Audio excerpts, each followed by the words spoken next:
नमस्कार दोस्तों, स्वागत है आपका मेरे YouTube चैनल में।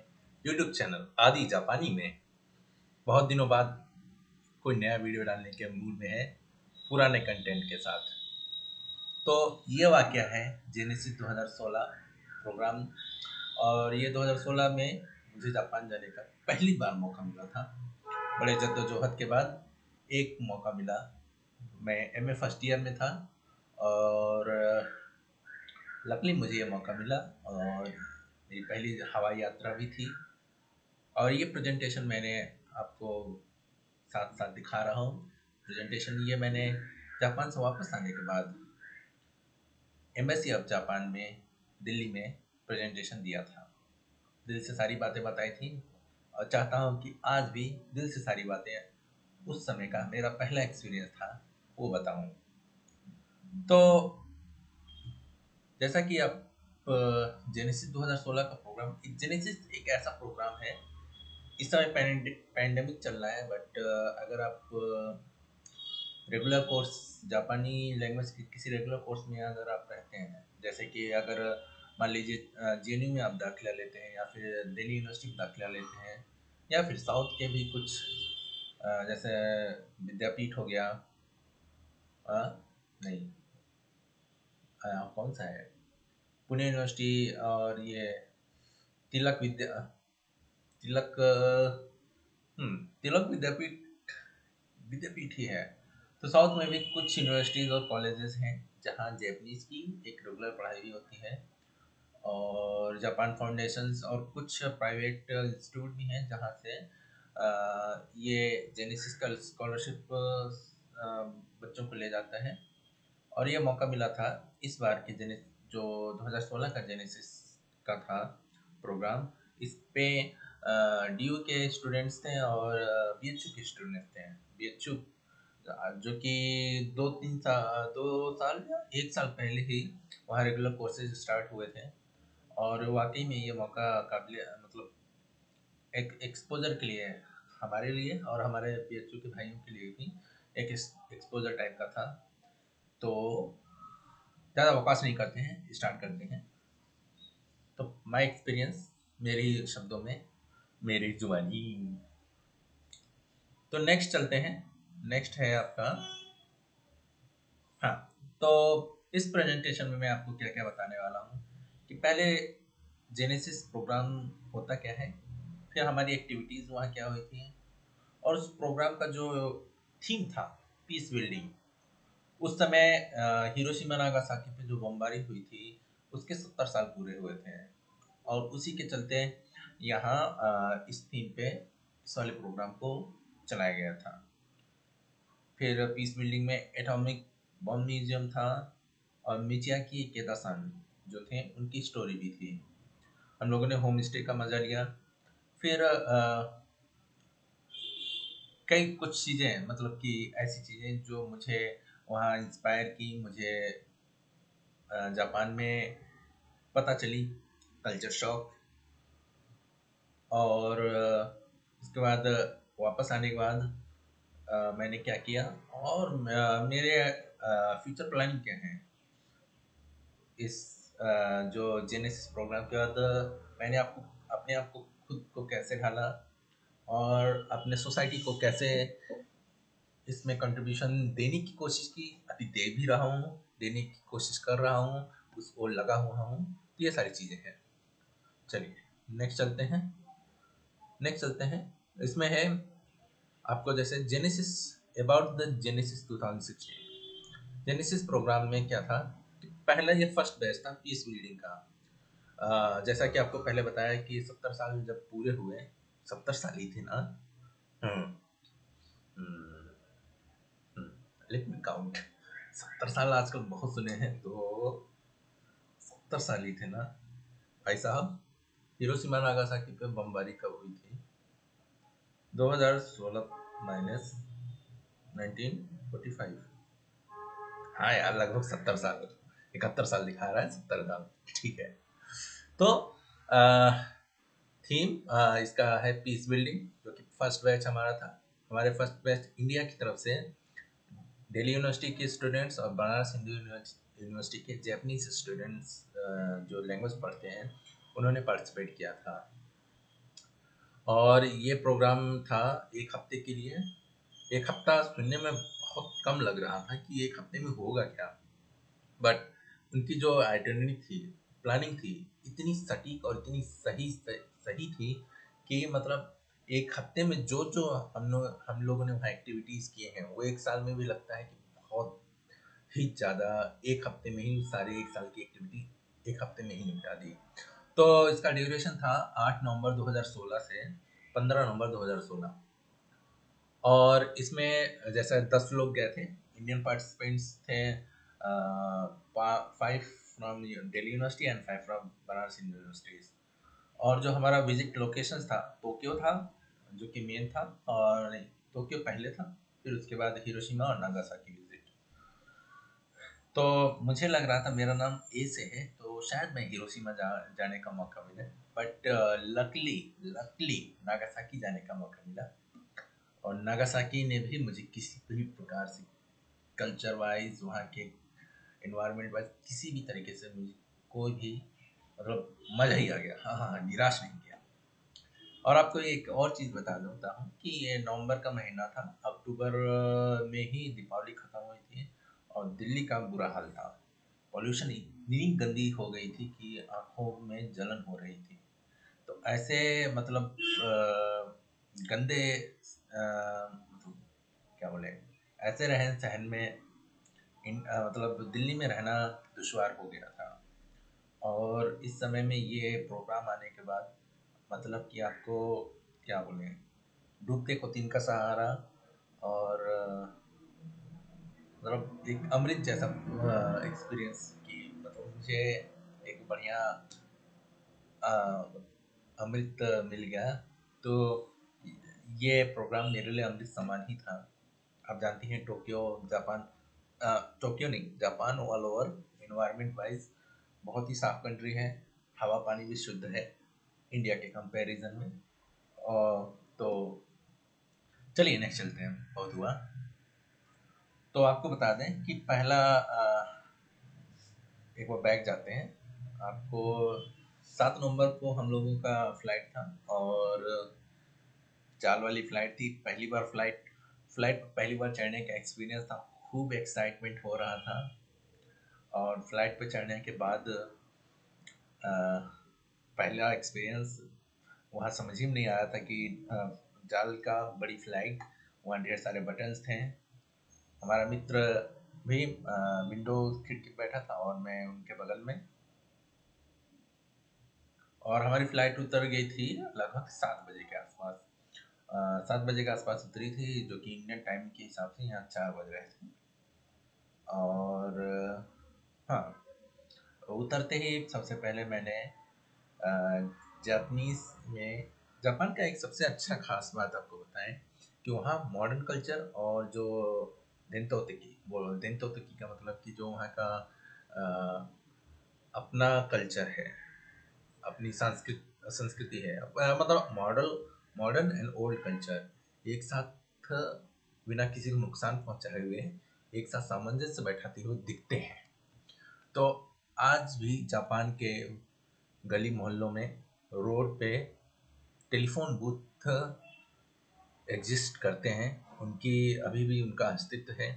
तो उसको यूज़ करने का मुझे बहुत ही ज़्यादा एक्साइटमेंट था। तो जापान पहुंचते ही मैंने पहले टेलीफोन कार्ड खरीदा और उस कार्ड से मैंने पहले अपने पिताजी को, 1000 येन का था, बहुत महंगा था, बट उसी से अपने पिताजी को नंबर मिलाया और उनसे बात की, और जो कि बहुत मज़ा आया। और फ्लाइट वो उतरते ही हमें वियतनाम के हमारे भाई बहन भी मिले थे। और हमें नहीं पता था कि आशियन कंट्री के भी लोग आ रहे हैं। हमें तो लग रहा था कि हम जापान वाले, इंडिया वाले ही केवल इस प्रोग्राम के थ्रू जा रहे हैं, बट ऐसा नहीं था। आशियन कंट्री जैसे वियतनाम हो गया, सिंगापुर हो गया, Cambodia, Thailand, Brunei, Timor Leste, और कौन सी थी, इंडोनेशिया थे, और क्या थे, हाँ ऐसी ऐसे कुल मिला के म्यांमार थे। 9-10 कंट्रीज होंगी जो कि उनके भाई बहन बच्चे लोग आए हुए थे। इस जेनेसिस प्रोग्राम में पार्टिसिपेट करने के लिए।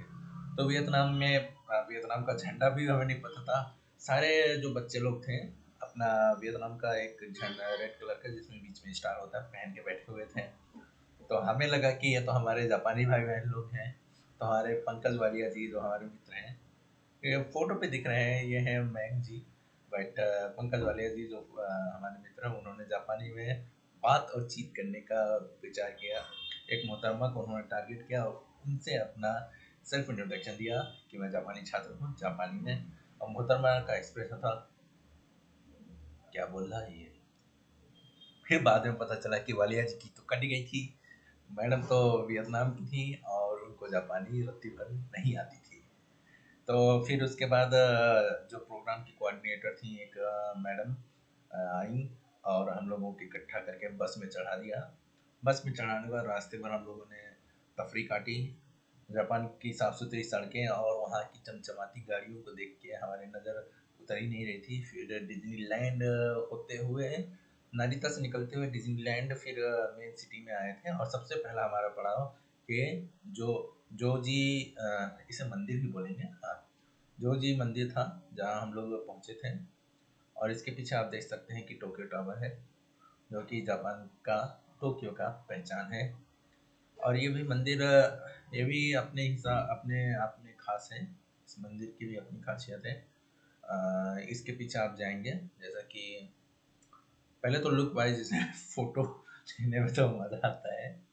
और आपको बता देते हैं, हाँ, ये बुद्धिस्ट मंदिर है और इस मंदिर में आप देख सकते हैं छोटे छोटे बच्चों का एक स्कल्पचर बनाया जाता है।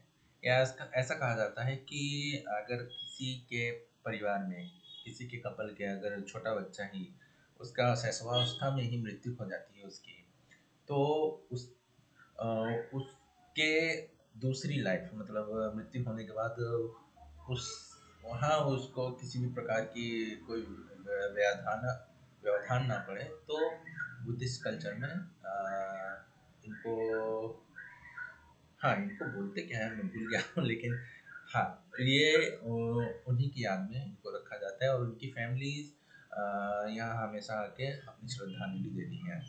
और आप बगल में देख सकते हैं कि ये हमारा जो बगल में जो दरवाज़ा आपको दिख रहा है, ये है ये वाला दरवाज़ा, ये है तोकुगावा ईयासु का क्या बोलेंगे मकबरा या कब्र, जहाँ उनकी फैमिली लाइन यहाँ दफन हुई है। तो ये भी काफ़ी मतलब ऐतिहासिक तौर पे ये मंदिर और इसके आसपास के एरिया बहुत ही मायने रखते हैं। और एम ए जापानीज में निहोन शी का एक चैप्टर था जिसपे कि सर से पार जा रहा था। तो वाकई में इसको एक्चुअल में इसका एक्सपीरियंस करने का अलग ही मज़ा था। कुछ दृश्य आपको टोक्यो टावर के दिखा देते हैं। बस के अंदर से खींचा गया दृश्य, वाह, मतलब पहला एक्सपीरियंस और मौसम भी क्या ही बात कहें। टोक्यो में उतरते ही जमीन, दिल्ली के हवा पानी और जापान के हवा पानी में जमीन आसमान का फर्क पड़ा। और जो हवा मैंने ऑक्सीजन वहाँ से खींची अपने शरीर में, और उसने मुझे पूरा पूरा ऊर्जावान बना दिया था। तो टोक्यो टावर का आपको ये दृश्य है। फिर हाँ, इसके बाद हम लोग बस में चढ़े, गए टोक्यो टावर। हाँ, एक वाकया याद है। जो जी छोटे छोटे बच्चे रहते हैं ना, बच्चे बड़े क्यूट से लगते थे। और मैंने वहाँ गलती की थी कि मैंने उनको फोटो लेने का चाहा। बट बच्चों के साथ जो मैडम है तो उन्होंने मुझे साफ मना कर दिया। और फिर बाद में पता चला मेरी गलती तो थी ही कि आप किसी के कंसेंट के बिना, खासतौर से जापान में अगर आप उनका चुपचाप खींच लीजिए तो अलग बात है। लेकिन अगर उन इंडिया में भी है लेकिन वहाँ एक प्रकार से वो ज़्यादा सख्ती है वहाँ। लोग इसको मतलब सख्ती के तौर पे देखते भी हैं। तो आप देखते होंगे जापान के अगर कई वीडियोस में राहगीरों के चेहरों को ब्लर कर दिया जाता है ताकि उनकी पहचान ना हो सके। क्योंकि अगर कोई वीडियो ले रहा है पब्लिक एरिया में और राहगीरों के मतलब ये सारे लॉज जो हैं वहाँ ज़्यादा स्ट्रिक्ट हैं। तो मेरे को मना कर दिया, बेइज्जती हो गई थी मेरी, लेकिन क्या करें, वही एक लर्निंग था कि आप ऐसे खुले में किसी को टारगेट करके फोटो नहीं ले सकते हैं जापान में। चुपचाप ले लें तो अलग बात है, चुपचाप तो हर जगह होता है। तो ये विहंगम दृश्य है टोक्यो टावर के, मतलब यही एक प्राउड ऑफ जापान, एक निशानी है जो हमेशा पहचान बताती है एक जापान की। हाँ, टोक्यो टावर के अंदर जाते ही आपको वहाँ उस समय गया था मैं तो, अभी भी है, ये वन पीस का एक खास तौर से उसका वन पीस का पूरा पूरा दुकान है। एक फ्लोर पूरे वन पीस के थीम से ही भरा पड़ा है। और वहाँ और भी कई चीज़ें थी वन पीस के अलावा, वहाँ सोवेनियर, जैपनीज डॉल लेना, ये सारी चीज़ें वहाँ मौजूद थी। तो वो तो खूब एक्साइटेड था मैं, और मैंने 12,000 येन की खरीदारी वहीं कर डाली। और वो जैपनीज डॉल भी अच्छी खासी, शायद 2,500 येन की थी वो, तो कट गया था मेरा अच्छा। 2,500 उससे महंगी थी, कुछ तो थी हाँ। तो फिर बाद में पता चला कि जापान में भी फेमस एरिया में अगर आप खरीदारी करते हैं तो वाकई में हर जगह होता है, टूरिस्ट प्लेस फेमस एरिया पे अगर चीज़ें, जो नॉर्मल चीज़ें दूसरे जगह सस्ती मिलती हैं, वही फेमस एरिया में उसमें दुगना तीगना दाम से उसको लूटा जाता है। तो यहाँ मैंने की रिंग्स और कई चीज़ें खरीदी, पहले ही दिन खरीद डाली, बर्बाद। नहीं लेना चाहिए था, बट लेना चाहिए था, ऐसे ही तो टूरिज्म बढ़ता है। तो ये मैंने वन पीस तो देखना ही स्टार्ट भी किया था उस समय, और बहुत ही एक्साइटेड था, मंकी डी लूफी, नामी चॉन और टी रिंग्स वगैरह। ये वन पीस का कैफे है, शायद सेकंड फ्लोर पे था हाँ। हम्म, चलिए नेक्स्ट चलते हैं। और फिर देखिए, फ्लाइट से उतरने के बाद ही हमारा आइटनरी चालू हो गया था। ये नहीं कि मतलब कि हमें होटल में पहले ले जाके आराम करवाएं, फिर चलो भाई आराम कर लिया बच्चों, अब चलो घूमते हैं ना। रास्ते में जो पड़ा पहले निपटा लो। नींद तो पहले भी पूरी नहीं हुई थी, एक्साइटमेंट जो था, और पता भी नहीं चल रहा था थकावट का जो।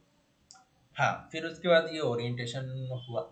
ओरिएंटेशन ये हमारा एक तो उसी दिन हुआ था, छोटा सा ओरिएंटेशन। और ये ओरिएंटेशन में तो अच्छी खासी नींद आ रही थी। हमारे अगल बगल जो कि ना तो हमारा लैंग्वेज समझ रहे हैं, ना तो हम उनका लैंग्वेज समझ रहे हैं, बस थोड़ा जैपनीज समझ में आता था। और आपको ये भी बता दें कि इवन सारे लोग इंग्लिश बोल बोल तो सकते थे, लेकिन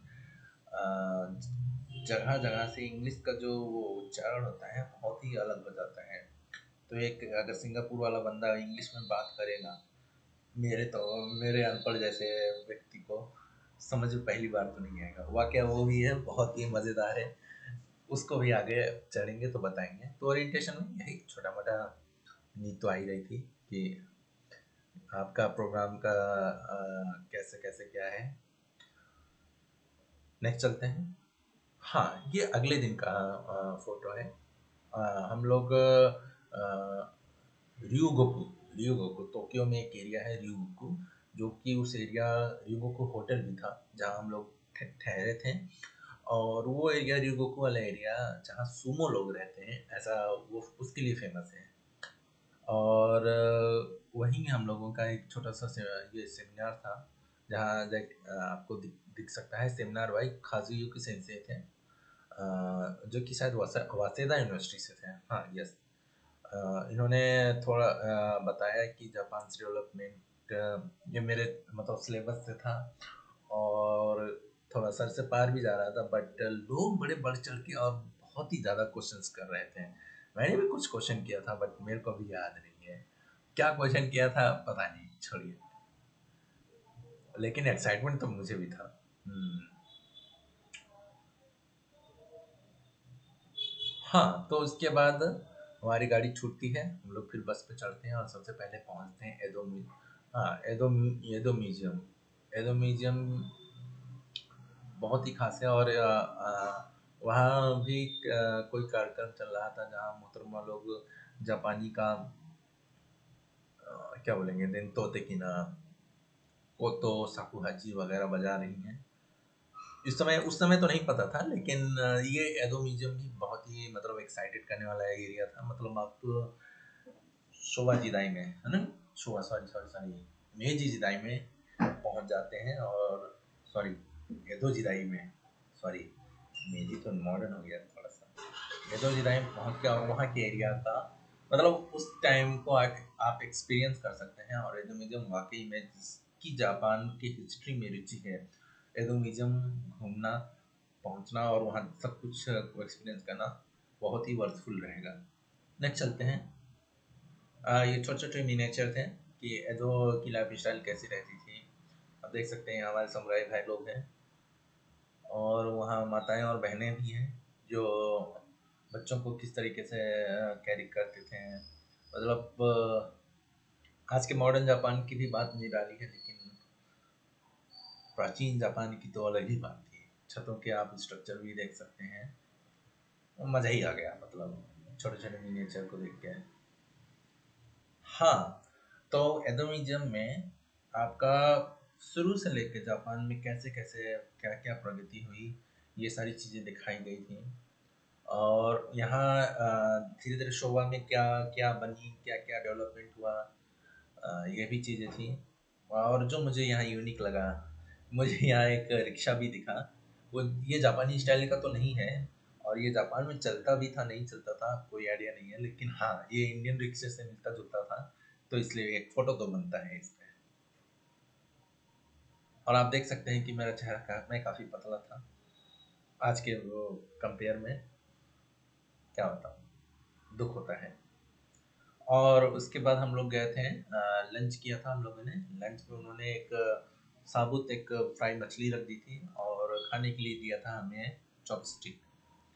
मछली खाने का मतलब आप समझ रहे हैं, इतने तो हम क्या कहते हैं, अच्छे नहीं है चॉपस्टिक चलाने में। और लोग सब बड़े बड़े मतलब दूसरे कंट्री के लोग भी लग बेइज्जती फील हो ही रही थी कि यार हाथ से खाने मन कर रहा है, लेकिन इन लोग यार चॉपस्टिक दे दिए, तो वो थोड़ा सा बुरा लग रहा था। लेकिन फिर भी किसी तरीके से खाया, और अच्छा भाई टेस्टी था। लेकिन या मछली चॉपस्टिक से कैसे खाया जाता है, कोई समझाए। फिर उसके बाद हम लोगों ने सेंसोजी मंदिर पहुंचे। ये असाकुसा में है, ये भी टोक्यो में ही पड़ता है। और ये सेंसोजी का जो, ओह इस बार नहीं असाकुसा वाले में नहीं गए थे दोबारा, लेकिन इस वाले में आपको पहली बार एक्साइटमेंट था तो कामिनारी मोन। इससे आगे ये हम लोग पिछले वाले दरवाजे आई थिंक बीच में आ गए, इससे बहुत ही आगे गैलरी रहता है जिससे कामिनारी मोन पड़ता था। वहाँ फोटो नहीं खिंचवाया था, उसका मुझे अभी तक दुख है। बट ये सेंसो जी है, पहुँचते ही बस फोटो खींचना। और इसके अलावा क्या इसका ऐतिहासिक क्या महत्व है, कि इसमें क्या, हाँ इसमें सबसे अच्छा है जो इसका ऐतिहासिक महत्व बोलते हैं कि जो यहाँ फ्यूचर फॉर्चून का एक आप यहाँ फॉर्चून का एक कागज़ मिलता है, जिसको आप खोल के देख सकते हैं कि आपका आने वाला फ्यूचर कैसा रहेगा। तो इसमें जो भी फॉर्चून टेलिंग रहता है काफ़ी किसी किसी के लिए बहुत ही ज़्यादा हार्श भी फॉर्चून टेलिंग रहता है, जो कि मतलब इस मंदिर लोग मतलब ये खासियत है कह सकते हैं। आपको ये दिख सकता है, ये गलियारा सीधे आप जाएंगे तो शायद वो पड़ता है हमारा कामिनारी भवन, जो कि मैं नहीं गया था। और यहाँ भी काफ़ी महंगे महंगे थे सामान, खरीदने का हिम्मत नहीं हुआ था। फोटो खिंचाए, फोटो बहुत खिंचाए, ये देखिए। और ये टोक्यो स्काई ट्री भी आपको दिख रहा है, मज़ा आ गया था। और ये होटल के अंदर मेरे को रूम के अंदर से खिड़की का व्यू था, आपको टोक्यो ये स्काई ट्री दिखता था, दिन की व्यू और रात का व्यू, मज़ा ही आ गया, चुम्मा सीन। और फिर उसके बाद हम लोग दोपहर नहीं शाम होते होते हाँ नागासाकी पहुंचने वाले थे। और नागासाकी में मौसम हो गया था, गड़बड़ होने लगा था। और फोटो नहीं है बट फुजीसान का भी हमें नज़ारा देखने को मिला। और जो हमारा जेनेसिस का ग्रुप था वो दो भागों में बढ़ गया था, कुछ लोग हिरोशिमा जा रहे थे और कुछ लोग नागासाकी। लकली मैं नागासाकी गया था। और नागासाकी के एयरपोर्ट के बाद ही वहाँ एक ओमुरा सिटी है, जहाँ हम लोग एक ओमुरा सुशु फार्म एक था, वहाँ हम लोग गए थे। उससे पहले हम लोग उस ओमुरा सिटी के मेयर से भी मिले थे। ओमुरा सिटी के मेयर सान यहाँ थे। काफ़ी ये भी अच्छा एक्साइटमेंट था। आप देख सकते हैं, ये हूँ मैं दांत फाड़ते हुए, ये है मेरे मित्र मयंक जी, और ये है फिलीपींस की मोहतरमा। कैसे कैसे पहचाने? हाँ, ये है थाई की मोहतरमा, ये है तिमोर लेस्ते की, ये भाई साहब तिमोर लेस्ते के, ये इंडोनेशिया का है बंदा, ये तो वियतनाम का अपना है, और ये वेंडी नाम जानता हूँ। ये भी थाई की हैं। ये मैडम को जैपनीज आती थी, ये भी थाई की हैं, ये जैपनीज पढ़ती हैं। और ये म्यांमार के थे, काफ़ी मॉडर्न। और ये भी म्यांमार की मोहतरमा है। और सबको भूला, हाँ, ये सिंगापुर का, ये बंदे, इस बंदे की जापानी बहुत, मुझे इस बंदे की जापानी सुन के बहुत जलन हो रही थी। और ये मेरा ओताकू भाई, ये इसके साथ नागासाकी में रूम शेयरिंग हुआ था, और क्या ही बात करें, मतलब ओताकू का मुझे तो समझ में नहीं आ रहा था कि अ, इसकी बात तो आगे बताएंगे। मतलब गजब का बंदा था, अच्छा था, लेकिन गजब ही था। और ये भी मेरे जूनियर था, सौरभ भाई हैं। और ये ये ब्रुनेई की मोहतरमा है, ये भी ब्रुनेई का भाई है। और तो इन लोगों का चेहरा तुम जानती ही, भूल गए। हाँ, ये मलेशिया का भाई था, ये भी शायद मलेशिया का है। और कहाँ गए? ये भी तिमोर लेस्ते के थे। और भाई तुम कहाँ के थे, वगैरह वगैरह। ये मोए पीपी, भूल गए। हाँ, ये बीएचयू की हमारी मैडम, बीएचयू की, हाँ, स्टूडेंट है मैडम। सब अपने भाई लोग हैं, पहचान ही नहीं आ रहा, सब एक जैसे लग रहे हैं। ये भी भाई मलेशिया का है, ये भी मलेशिया का है। ये है लाओस का। 1 पॉइंट लाओस का बंदा मिला। इधर भी कोई लाओस का है, I don't know, don't know, होगा कोई। ठीक है, चलिए। तो हमारा मीटिंग हुआ था, मीटिंग का कंटेंट मुझे अब याद नहीं है, बहुत दिन हो गए, क्या क्या बोल रहे थे, क्या बात हुई थी, नो आइडिया। हाँ, ये ओमरा के, विजिटेड टू ओमरा यूमे फॉर्म। तो यहाँ के ओमरा, यहाँ के कोऑर्डिनेटर जो सर थे, ये तो हमारे ओतोसान हैं, जो कि जिनके जिनके यहाँ हम लोगों ने होम स्टे किया था, मैंने। और और कहाँ गए हैं? ये है, ये है जो उन्होंने हमें हमारी अच्छे से खातिरदारी की, हॉस्पिटैलिटी के नाम पे अच्छा खासा, मतलब मज़ा ही आ गया था ये। अ, उमरा, और उस समय नवंबर बोलते हैं कि ऑटम टाइम होता है, और जो सब्जियां या खाना खाने का स्वाद रहता है वो दुगना तिगुना बढ़ जाता है। और वाकई में वहाँ मैंने पहली बार कच्ची भिंडी खाई, और टमाटर बहुत सालों बाद मुझे मीठी टमाटर मिली। और बिने क्या कहते हैं, मिकान जो संतरा है वो बिना बीज का था, वो भी मिला। मजा आ गया। ये देखिए, ये दांत फाड़ रहे हैं भाई साहब, लाओस का है। और ये हमारे ओतोसान लोग भी, मतलब ओतोसान जापानीज में फादर बोलते हैं, और ये हमारे होस्टिंग फादर्स हैं, जिनके साथ हम लोग रुके हुए थे। इसमें भी ग्रुप बटा हुआ था, और उनके हर मतलब 4 या 5 लोग मिलके एक फैमिली में होम स्टे कर रहे थे, और बहुत अच्छा लगा था। इस बंदे की जापानी अच्छी थी, मुझे मुझे मुझे जलन हो रहा था।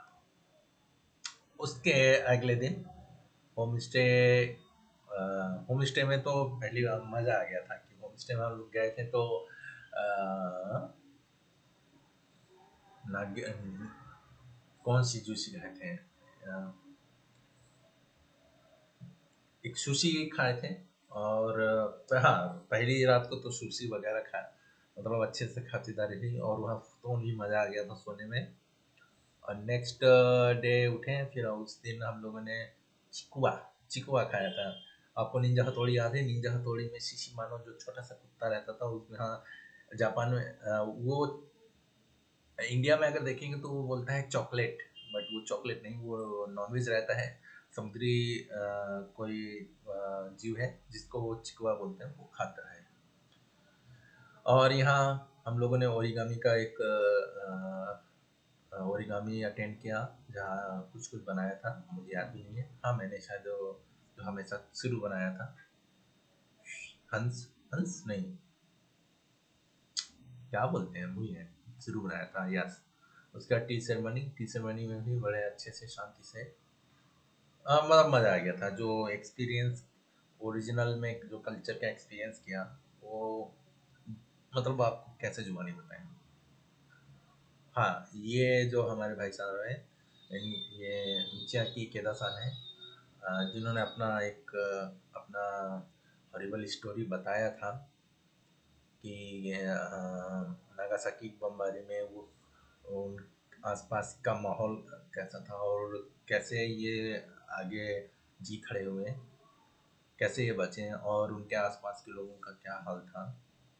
तो ये बता रहे थे, जो कि मुझे अभी तक याद है कि अ, ये जब उस समय तो जवान ही थे, आई थिंक जवान या नौजवान, शोनेन, मतलब किशोर किशोर थे। और अ, ये शायद लिफ्ट से नीचे आ रहे थे और उसी टाइम लिफ्ट नीचे आते ही टाइम बम फटा। और जो कि इन्होंने बताया कि सूरज की रोशनी इतनी चमक आई कि उसके बाद कुछ दिखना ही बंद हो गया। जब उनको होश आया तो आसपास के एरिया में सब पानी पानी पानी से करा रहे थे। इन्होंने अपना होश संभाला और पास पड़े एक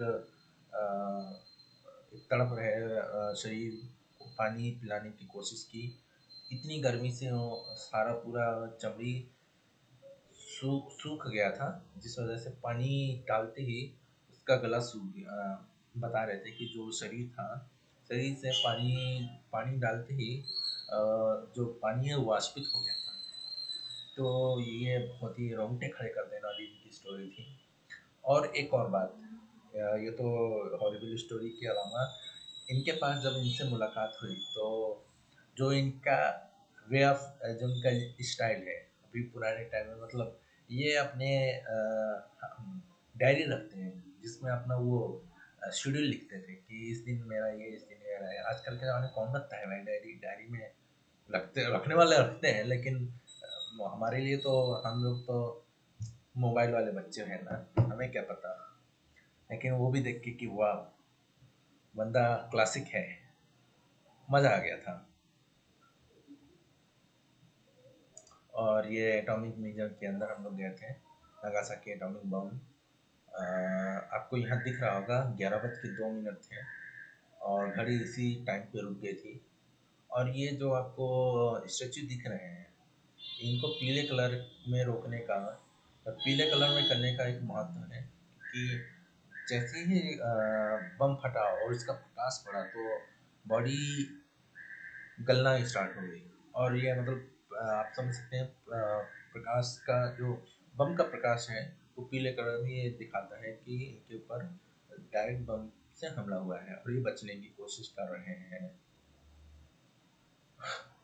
ये उस समय की ही घड़ी है जिसमें 11 बज के 2 मिनट पे घड़ी रुक गई थी और इसको म्यूजियम में प्रिजर्व कर दिया गया है। और ये हमारा शुरू है, जो कि उस समय बाराक ओबामा अमेरिका के प्रेसिडेंट हुआ करते थे और वो ये शुरू बनाए थे। लोगों ने इसमें एक कॉमेडी किया कि इस शुरू को बनाने में बाराक ओबामा को कितना समय लगा होगा। शुरू में शुरू को बनाना इजी नहीं है। शुरू मतलब क्रेन, यस।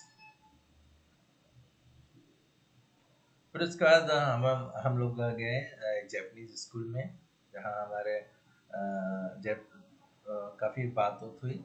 जापानीज स्टूडेंट्स थे। ये मैडम तो काफ़ी खुल से बात कर रही थी, ये मैडम शर्मा रही थी। मज़ा आ गया था बट। हमें तो छोटे छोटे बच्चे मिले थे और दूसरों को बड़े बड़े भी मिले थे, कोई बात नहीं, लेकिन अच्छा लगा था। और ये एक टॉमसन है जो कि जिनको इंग्लिश भी आती थी, ये शायद यहाँ टीचर हैं, और इन्होंने बताया था कि जब वो इंडिया हनीमून मनाने के लिए मुंबई भी आए थे पहली बार इंडिया, सुन के अच्छा लगा था। ये नागासाकी यूनिवर्सिटी, यहाँ स्टूडेंट्स लोग भी हैं। होना चाहिए, इंटरनेशनल इंटरेक्शन होना चाहिए। हम अपनी कंट्री में ही कई सारे वेरिएशन को देख सकते हैं, लेकिन अगर आप देश से बाहर किसी भी विदेशी स्टूडेंट से बात करेंगे, किसी विदेशी नौजवान या युवती से बात करेंगे, तो उनका वे ऑफ थिंकिंग, जीने का तरीका कैसा है, वो आपको पता चलेगा। तो बहुत ज़्यादा एक्सपोजर मिलता है और आपका माइंड सेट चेंज हो जाता है। और ये होम स्टे था, ये हमारे ओतोसान थे, ये दादी उनकी मम्मी थी, मेरी दादी अम्मा थी। ये बहुत ही कूल थी दादी अम्मा तो, चुम्मा, मस्त कूल थी। ये कंबोडिया का भाई है, मलेशिया का भाई, तिमोर लेस्टे का भाई, ये इंडिया का भाई, और ये लाओस का भाई। तो हम लोग थे जो होम स्टे किए थे। यामागुची, ओतोसान का नाम यामागुची सान था, यामागुची की फैमिली। आप देख सकते हैं कि ये ओमुरा सिटी है, गांव है, अच्छा खासा बहुत बड़ा घर है। और इस साइड में हम लोगों का मोची, मोची जो होता है जैपनीज स्टिक राइस का, जो कूट कूट के बनाया जाता है, उसकी पार्टी भी हुई थी, मोची पार्टी। और गाड़ी भी है तो संख्या, हमारे गांव में तो गाड़ी ही तो रहे बहुत कम ही रहता है। और ऑटम का टाइम है और आप मूंगजी, एप्पल ट्री के पत्तों का फोटो ना लें तो जापान में जाने का मतलब ही क्या बनता है। तो ऑटम टाइम में मोमोजी के पत्तों को मैंने इकट्ठा किया, उनको रखा, उनको संभाला है। और हमें ये साकुरा टाइप का, आई थिंक ये साकुरा है, या फिर क्या बोले, प्लम, प्लम फ्लावर भी हो सकता है, बट उस समय तो हमें साकुरा ही लग रहा था। और वो एक पार्क था, नो नोदाको लेक पार्क। यहाँ एक गजब वाकया था, जो हमें हमारे साथी जो जापानीज कोऑर्डिनेटर थे, हमें जो ले गए थे, भाई साहब का मोबाइल तालाब में गिर गया और सब राम राम सत्य हो गया था मोबाइल।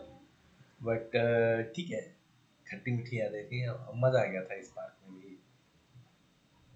और वहाँ एक स्लाइडिंग का था, और स्लाइडिंग करने में भी मैंने नहीं किया था, लेकिन बच्चों ने किया था, सब बच्चे हैं, मज़ा आ गया था, फन टाइम।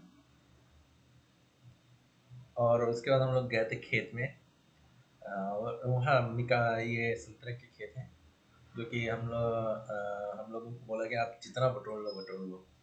तो भाई मन तो किया कि किलो 2 किलो बटोर लें, लेकिन बैग भी तो चाहिए, और जितना बटोर लिया था। तो ये काफ़ी स्पेशल संतरे थे जिसमें कि बीज नहीं था, और ये बहुत ही ज़्यादा मीठे थे। और देख सकते हैं यहाँ मोची वाली पार्टी हुई थी। ये ट्रेडिशनल वे में मोची को कूट कूट डालने की मशीन है, जापान है, टेक्नोलॉजी है, मशीन है। मशीन में चावल को, पिसे हुए चावल को पानी के साथ मिला के एकदम होते दिया गया है। और आप ये मोची खाने में भी काफ़ी, अगर इसको सावधानी से अगर नहीं खाया तो अटकने का भी रहता है खतरा। और दूसरा कि ये बहुत ही ज़्यादा क्या कहते हैं, चिपको ही रहता है, मतलब ये किसी बर्तन में अगर आप बना रहे हैं तो बर्तन में इस तरीके कदर चिपक जाएगा कि उसको छुड़ाने में ना नहीं आता है। लेकिन ये वाकई में बड़ा मज़ा आया था, मोची पार्टी। और ये वर्कशॉप हुआ था ओमरा जोशी, जहाँ हम लोगों का वो फार्म था, वहीं ये पार्टी हुआ था, जहाँ हम लोगों ने, आपको दिखाते हैं, हम लोगों ने ये सब बनाए थे। ये मिकान मिकान के ऊपर मूछी लगाने से हाँ हाँ हाँ, मज़ा ही आ गया था।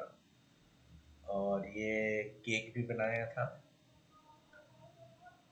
बहुत ही टेस्टी था, मज़ा आ गया था, मज़ा। और नागासाकी फिर उस दिन फेयरवेल भी था। ये हमारे मैग सेंटर को साथ है, ये भी इनके साथ रुका हुआ था। और कौन है, ये यहाँ तो ठीक है, ये फार्म के कोऑर्डिनेटर थे। तो टोटली ये full workful, once in a lifetime का एक्सपीरियंस था, जिसका हम क्या ही बताएं, मज़ा ही आ गया। हाँ हाँ हाँ। और देन वापस लौटने के बाद हम लोगों को सर्टिफिकेट डिस्ट्रीब्यूशन हुआ। और ये हमारे कोऑर्डिनेटर और मैम थी, जिन्होंने बहुत ही अच्छे से अरेंज किया था। नागासाकी का ग्रुप डी था जहाँ हम लोग गए थे, ये हमारा ग्रुप डी है। और आपको एक चीज़ बता दें, हाँ, मैंने तो अपने भाई के बारे में बताया नहीं। कहाँ गया मेरा भाई? ओ तो खड़ेगा ही ना ही ना। बैठ जाते हैं। यह मेरा सिंगापुर का भाई है, जोनाथन नाम था शायद। Yes, Jonathan. तो इस अब आपको वाक्य बताते हैं। इसके साथ ये एकदम मतलब फुल ओताकू ओताकू टाइप का था। इसके मोबाइल में भी पता नहीं क्या क्या गेम चलता रहता था, और सोते समय बड़ा क्यूट सा एक छोटा सा पप्पी अपने गाल पे रख के सोता था। और एक दिन ड्रिंक करके आया, और वो रात में नहीं, सवेरे उठा, मंजन किया, और मंजन को मुंह में रख के ही सो गया। हाँ, और आपको जो लैंग्वेज का, आपको इंग्लिश, सिंगापुर में इंग्लिश सब बोल लेते हैं। एक केक लेके आया था, और उसने पहले पहले वाक्य में मुझसे पूछा कि आप क्या इसको टेस्ट करना चाहोगे। तो मुझे तो इंग्लिश समझ में नहीं आई। फिर मैंने पूछा कैन आई ट्राई। वो कहा कि आप पहले पूछा था तो तुमने तो मना कर दिया था। हम कह सॉरी मेरे को पता नहीं चला। तो इंग्लिश का भी काफ़ी वेरिएशन रहता है। जो उनका हत्सुन है, उनका उच्चारण है, इंडियन जो इंग्लिश बोलता है, अमेरिकन जो इंग्लिश बोलता है, हमारे ईस्ट एशियन कंट्रीज़ के और साउथ ईस्ट एशियन कंट्रीज़ के जो लोग इंग्लिश बोलते हैं, उनका जो हत्सुन है, उच्चारण कभी कभी पकड़ना मुश्किल हो जाता है। जेनेसिस, चुम्मा दिन, मज़ा आ गया था। हाँ, नेक्स्ट चलते हैं कि जो हमारा थीम था, थीम में हम लोगों ने इसमें एटॉमिक बॉम्ब म्यूजियम, जो म्यूजियम में गए थे, और यहाँ देख के हम लोगों को पता चला कि मतलब कुछ पॉइंट्स थे। आप एक्चुअल में उस म्यूजियम में जाएंगे, उसका जो उन्होंने कायाकल्प जिस तरीके से किया है कि आपको पता चलेगा कि वो दिन में उस समय रात हो गई थी। एक रोशनी चमकने के बाद धुएं धुएं से सब रात हो गई थी। तो इसी तरीके से ये आपको वहाँ का एनवायरनमेंट दिखाया है, बनाने के उस समय का इन्वायरमेंट को बनाने का कोशिश किया गया है। और ये फैटमैन, फैट बॉय था, क्या था जो बम गिरा था। तो कई चीज़ें हम लोगों को, जैसे कि जो युद्ध है, किसी भी समस्या का समाधान नहीं होता है, क्योंकि युद्ध से दोनों पार्टी को नुकसान ही होता है, कोई समाधान नहीं होता है। और दूसरा कि ये जो मनुष्य का अहम होता है, वही युद्ध के लिए जिम्मेदार होता है।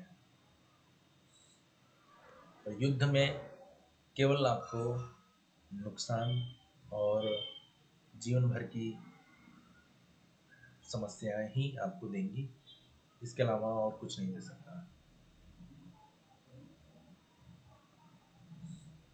और आपको ह्यूमन प्राइड से, अपने अहम से अगर आपको मुक्ति पाना है तो शांति के पथ पे ही जाना होगा।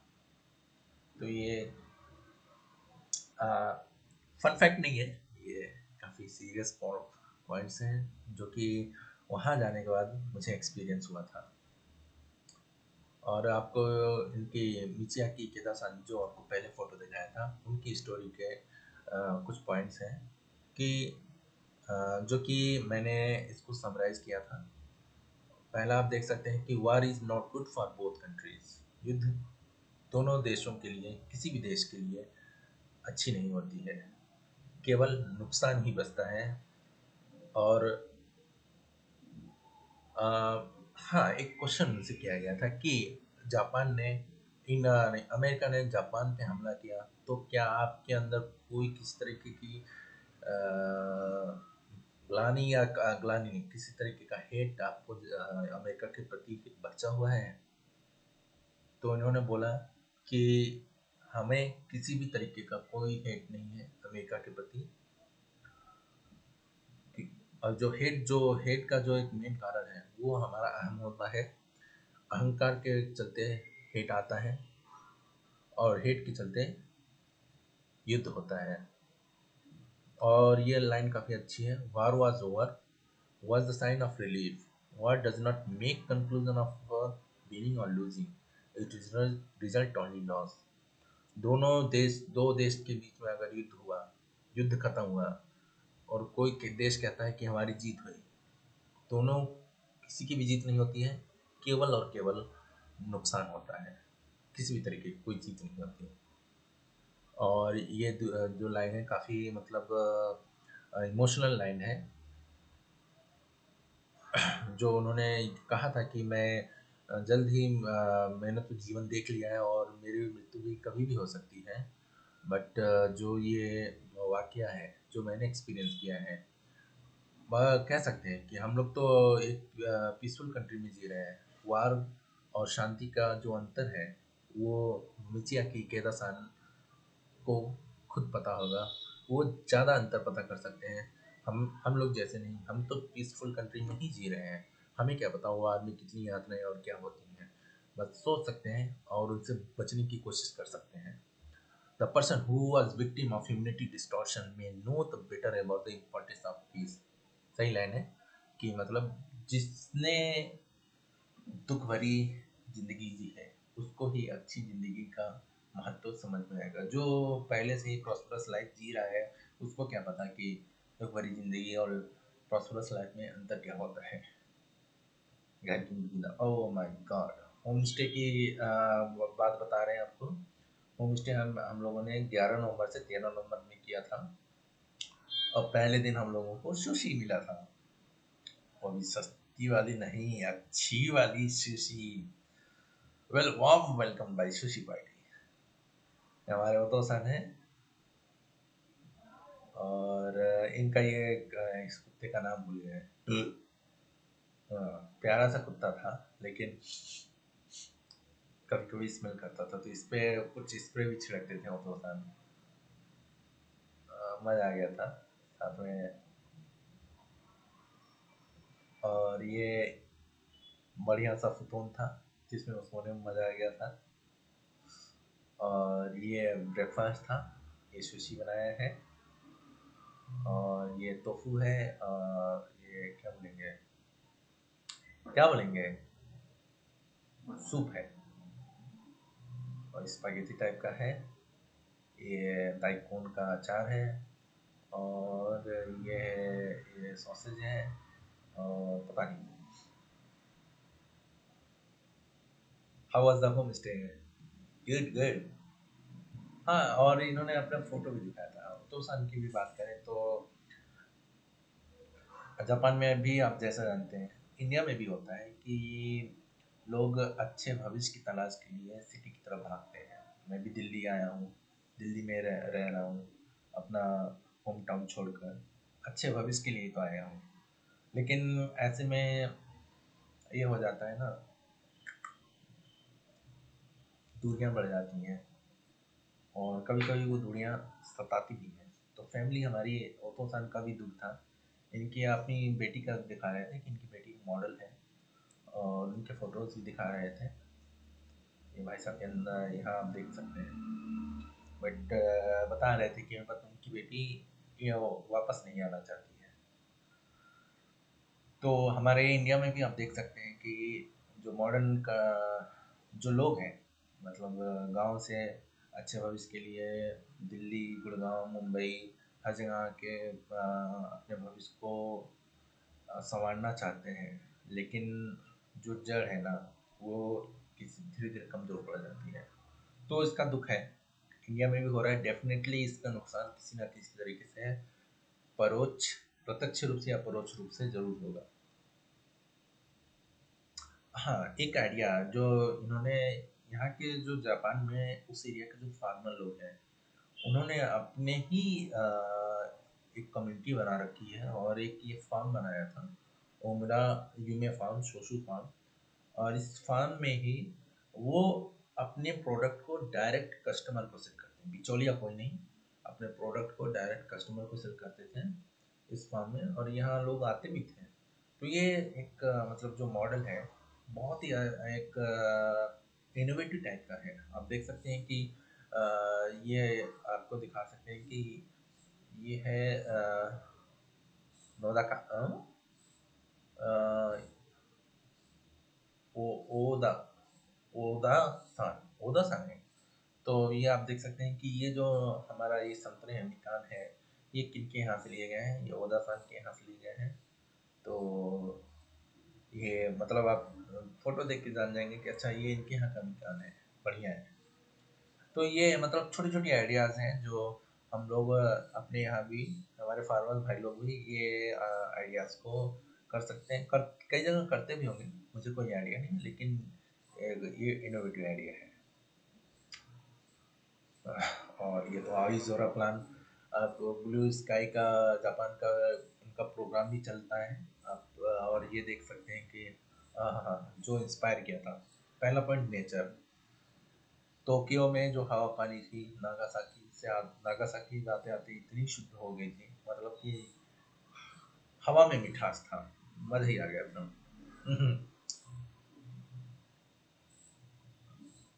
और ये इंस्पायरिंग अमेजिंग फूड, नो ये यही मछली है जो साबुत एक खड़ी मछली दे गई थी, और ये चॉपस्टिक था। ये जल्दी खत्म हो गया था, और फ्रेंच फ्राई था, ओ माय गॉड। फिर हम लोग उमरा सिटी पहुंचे थे तो उसने उदोन खाए थे, ये भी काफ़ी टेस्टी था। और ये वहाँ वो नागासाकी से टोक्यो आने से पहले एक दिन हम लोग एक रात नागासाकी के होटल में रुके हुए थे। काफ़ी फेमस होटल है जहाँ आकिहितो सान भी, मतलब जो एम्परर हैं, वो भी वहाँ रुकते हैं। वहाँ फोटोज वगैरह भी थे, और यहाँ मज़ा आ गया था। और ये था नागरी जोशी, निगरी जोशी, ओइनारी ओइनारी जोशी क्या था, ये भी सुशी का ही एक टाइप है। ये हम लोगों ने होम स्टे में बनाया था, और ये ओमरा सिटी के यहाँ था। ये देख सकते हैं टमाटर कच्चा, भिंडी भी ये तली हुई, और जो इतनी टेस्टी थी कुछ कहने को नहीं। और ये वर्कशॉप वर्कशॉप देख सकते हैं, इतना एक्साइटेड था कि कुछ कहने को नहीं। हाँ, टेस्टी।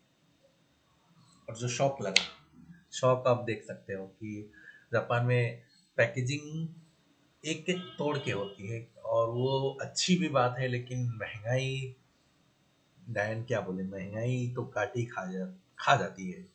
यहाँ पैकेजिंग आप देख सकते हैं, एक केला 108 JPY, 2016 की बात है, और यहाँ एक दर्जन केला 45 रुपए का मिल जाता है। 108 JPY की भी बात करें तो 60-70 से ऊपर जा रहा है, वो भी एक केले का दाम। और जो शौक लगा जैपनीज पीपल, पहला जैपनीज पीपल के बारे में बताते हैं। आपको वाकया बताता हूँ। मैं निकल गया था एक दिन टोक्यो में आने के बाद, मैं चला गया था आकिहाबारा अकेले ही। और उसमें मुझे पता भी नहीं था कि JR और जो सब स्टेशन है दोनों अलग अलग हैं। मुझे तो JR ही मेट्रो लग रहा था, दिल्ली में तो भाई मेट्रो है। तो JR से जाने के बाद, उतरने के बाद, मैं रास्ता भटक गया था।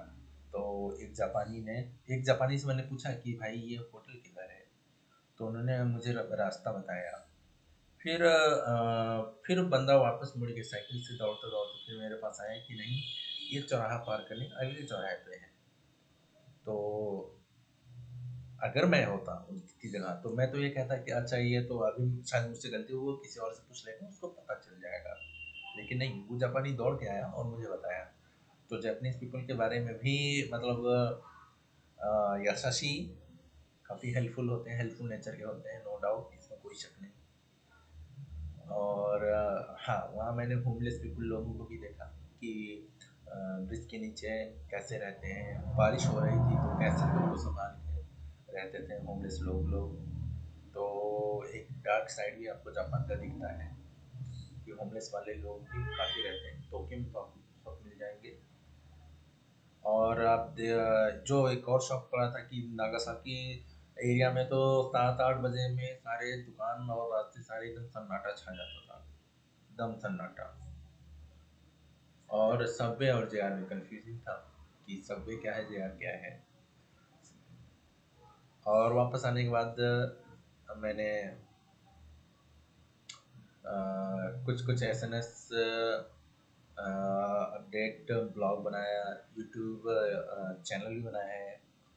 मतलब जितना प्रचार हो सके जापान के पॉजिटिव पॉइंट्स के बारे में, जापान में क्या खासियतें हैं, क्या हम इंडिया से जापान में ले जा सकते हैं, जापान से हम लोग क्या क्या सीख सकते हैं, ये सारी चीज़ें कोशिश की। अपने अपने भाई लोगों को बताने की कोशिश की, और जितना हो सके दुनिया को बताने की कोशिश अभी भी कर रहा हूँ। एक मैंने ये आदि जापानी का मूवी बनाया है, जिसमें कि आपको अ, ज्ञान दे सकूं जापानी लैंग्वेज का। और एक यूट्यूब चैनल में, जिसमें हम लोगों ने ओतोसान के साथ मस्ती की थी उस समय 2016 में। I have a pen, I have an apple, apple pen बहुत ही फेमस हुआ था, मजा आ गया था। और ये एक झलक है। और मेरा फ्यूचर प्लान यही है कि ये जो हमारी ये दोस्ती की बॉन्डिंग है, जितनी तगड़ी हो सके उसको और अच्छी बनानी है। और लोगों को जापान के और उसके कल्चर में और इंटरेस्ट जगे। हालांकि कई लोग हैं सजग हैं, वाकिफ हैं, लेकिन अभी भी आप कई एरिया में जाएंगे तो जापानीज चाइनीज सब कंफ्यूज हो जाते हैं।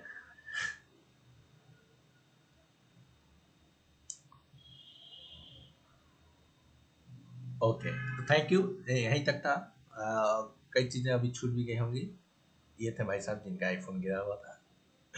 और हाँ, ये मैगजी है, ये बहुत एक्साइटेड है, ये मैंडी है। और हाँ, ये आसियन कंट्री के ऐसे ऐसे बच्चे नहीं आए थे, सब एकदम टेक्नोलॉजी से भरपूर। हम ही लोग लग रहा था कि हम लोग पीछे आ गए। सब पॉकेट वाईफाई भी लेके हुए आए थे, और सब एक साथ मतलब कल्चर का अपना एक ड्रेस भी लेके आए थे परफॉर्मेंस देने के लिए। सबके एक मतलब अपना ग्रुप को दिखाने के लिए कि हम वियतनाम से हैं। सब अपना एक कंट्री का झंडा पहने हुए थे। सबके पास वो छोटा सा क्या था, मेशी होता है, बिजनेस कार्ड टाइप का अपना था, कि लोगों की बाद में भी कनेक्ट रह सको। और लोग वापस जाते समय छोटे छोटे गिफ्ट हैं, की रिंग्स वगैरह, जो कि सबने एक दूसरे से बांटा। लेकिन हमें तो कुछ पता ही नहीं था, हम लोग इसमें पिछड़ गए थे। लेकिन सब बहुत अच्छे थे, बहुत ही अच्छे थे, कूल लोग थे। और once in a lifetime का एक्सपीरियंस है। जितना बोलने का बताने की कोशिश किया, उससे भी मतलब अब मेरे चेहरे पे देख सकते हो ना, एक्साइटमेंट है। ये तो मतलब क्या ही बोले। मजा ही आ गया था। चलिए, नमस्ते, यहीं तक था। कुछ और होगा आगे बात करेंगे। Thank you, tata, bye bye, जय हिंद।